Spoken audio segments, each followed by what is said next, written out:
Okay guys, what is up? Welcome back. This is Cody. We're here to do a little bit of a review today. Bit different. I thought it was time, so let's go.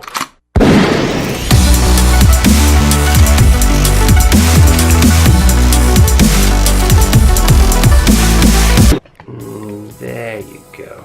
Okay guys, so today I thought it'd be really cool if we did a review. A little while ago I thought it'd be interesting to look into mirrorless cameras. I've been using a DSLR for a really long time. I had to make a change, guys. The reason I made the change was, one, I wanted higher frame rates, two, I wanted to be able to shoot in lower lights, and then ultimately three, just time for an upgrade. With that upgrade came a few things. If a DSLR wasn't gonna meet my needs, which camera it would be, I ultimately decided on going to this guy. The reason I chose this camera, guys, is one, look how small it is. Boom. Look at how freaking tiny this is. I love that it's so small. Compare it to this guy. So look at that, the difference is right here. So you can see how thick these guys are. Like, look at how thick this is. This is just the 70D, guys. So this is what I came from. I was shooting on my Canon 70D for a long time. Great camera. I still use this a lot, guys. I still use this quite a bit. Love shooting on it. The color out of it is amazing. Highly recommend this camera to anyone. If you're new and you don't want to spend $2,000 whatever on this guy, well worth it. But if you want to be a little bit more price efficient, go with this. But look at this. Look at how freaking crazy that is. Look at how much bigger it is. And then look. So we're going to talk about some of the advantages, some of the disadvantages of using mirrorless as to DSLR. There's some of each, so let's get into it. I made a little list. Before we get started, I want to explain the difference between mirrorless and DSLR. So when I say DSLR, that stands for Digital Single Lens Reflect, DSLR. What that means is, as the image goes into your camera, it hits a pentabox, reflecting up, across, down, and then back through the lens finder into your eye. So it'll go through here, and then it's gonna reflect through the pentaprism. It goes up, hits another mirror, and then goes back through your eye, right out through this, right there. So you can see it. The advantages of this is, one, you're gonna get a really clear image. When you see through this, it's not a digital, like, projected image. This is exactly what you're seeing, and it's usually crystal clear. As long as you keep that mirror clean, it works really well. So we're gonna talk about two things. One is EVF versus OVF. Now, OVF is an optical viewfinder. That's what we're all really used to with our DSLRs. That's what this is. Optical viewfinder, right there. We all know what that is. We all use it all the time. Now, the digital is going to be a projected image that's going to be projected directly from the sensor to our viewfinder. When we're looking through this guy, we're actually seeing what the sensor sees. It's projected through the sensor and right onto your viewfinder. Now, what a lot of people don't know is that we use those almost every single day. We carry them around in our pockets. We're very, very used to them. There we go. Now you guys can see me. So a lot of us know how to use this guy. This is our typical phone, everybody has them. Through this, we're able to see exactly what pictures we're taking, exactly what the sensor's seeing. We use these every day. Not a lot of people knew that that was a mirrorless camera, but surprise, it is. We're very used to using them. We're getting to be to where we use them way more than our DSLRs. There are several advantages to it. So as you can see through this, I'm gonna turn my camera on. So you can see my sensor right there. Inside there, that's not the sensor, that's actually the mirror. Now watch when we take a picture. See that?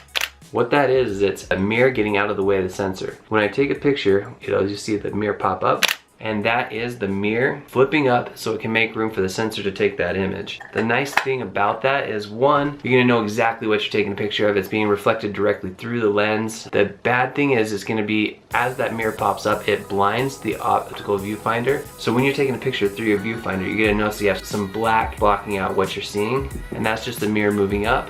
In contrast, with the mirrorless, you can see in here, and I'm gonna take a picture with it. You guys can see my sensor right there. I just took an image. You guys don't even know, but I just took an image. I'll do another one more. Bam.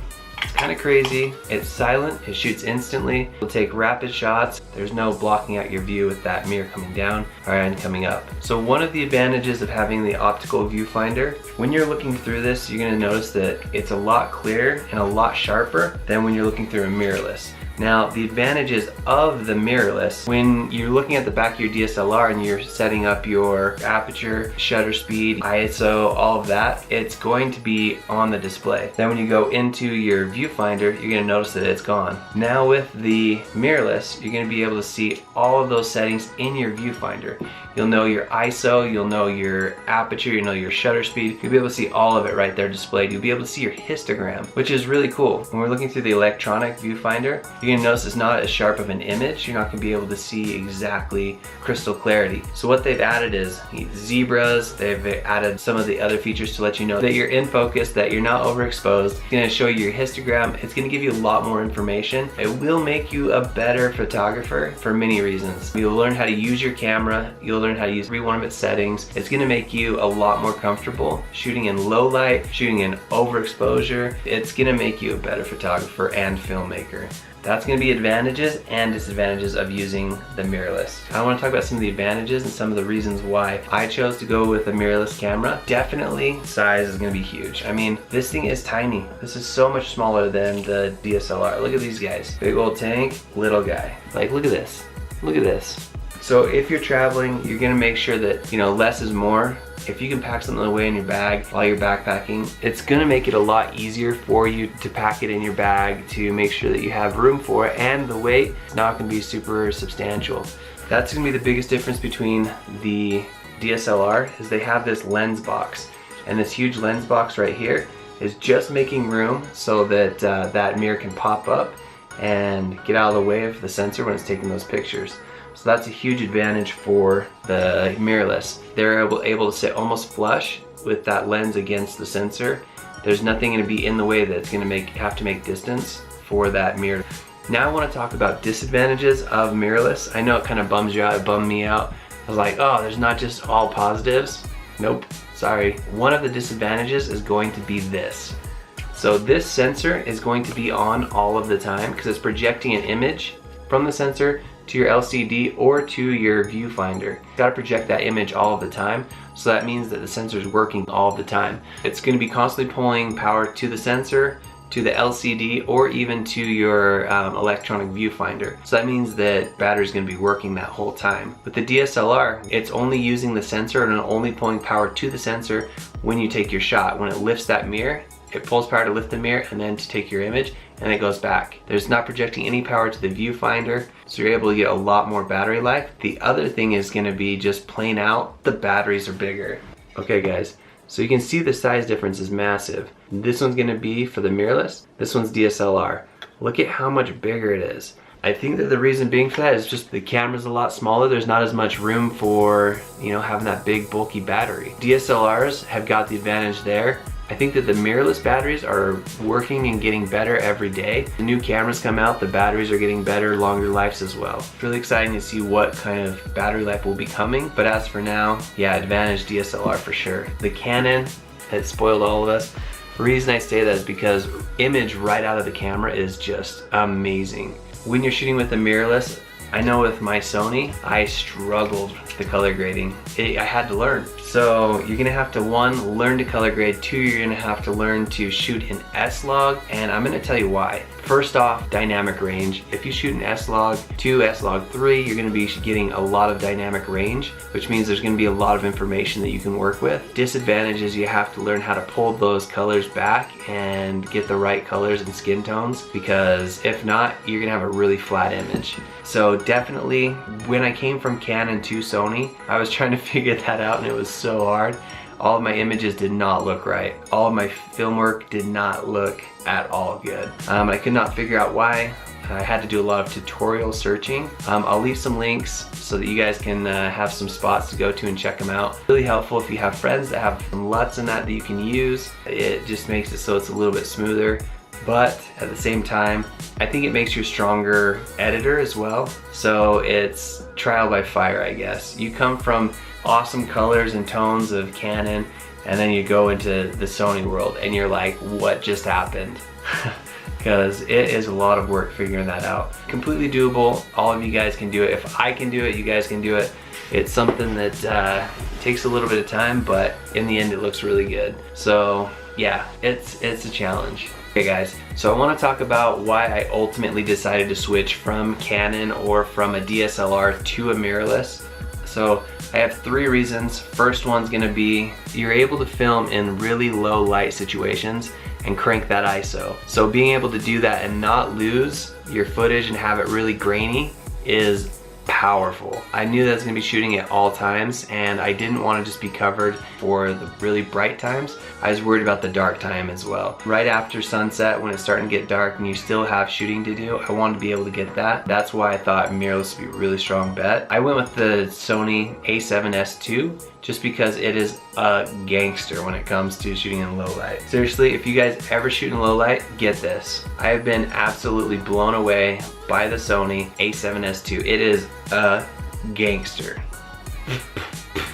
Two, I already mentioned a little bit. What it was is being able to shoot in S-Log. So S-Log 2, S-Log 3, it's just, the mirrorless cameras have amazing dynamic range in them. So you're able to get so much information when you wouldn't think it'd be possible. With the DSLR, it's just you're not gonna be able to shoot in S-Log 2, S-Log 3. It's amazing. The amount of information that your camera can pick up in those modes, it'll blow your mind. As well, the frame rates, to get the frame rates that you want, I would know I wanted to get at least 60, but it'd be sweet to get 120. And the only way I was gonna get 120 frames per second out of a DSLR is I was gonna be spending quite a bit of cash. The one that I was looking at was the 1DX Mark II. Everyone knows that that thing is a beast. Peter McKinnon rolls that thing 120 and it is butter. I really wanted that. I was able to get that 120 at 1080 and get the 60 at 4K. Got it out of a camera that, you know, I didn't have to spend $6 grand for. That is a huge bonus for getting the mirrorless. 3, I kind of talked about it again. I wanted to shoot 4K. Not because it's 4K and it just is really cool. I always down-res my stuff to 1080, so you'll notice that this video is only 1080. But the thing that's really good about it is I'm able to shoot 4K so that when 1080 becomes substandard and 4K is the new standard, all of my content from before will still be relevant and I'll be able to use it later on. Banking footage. So being able to use that footage, you know, 2-3 years from now is gonna be awesome. Film in 4K as much as possible because, you know, 3-4 years from now you're gonna want that 4K footage. Having that accessible was huge for me and that took me over the top and it was just a no-brainer at that point. I had to go mirrorless. So guys, my overall opinion of mirrorless cameras are they're freaking sweet. I love it. I love my camera. It's doing everything I hoped it would.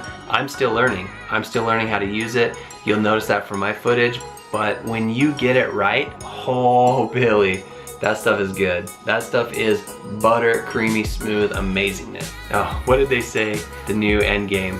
Thor, you look like melted ice cream.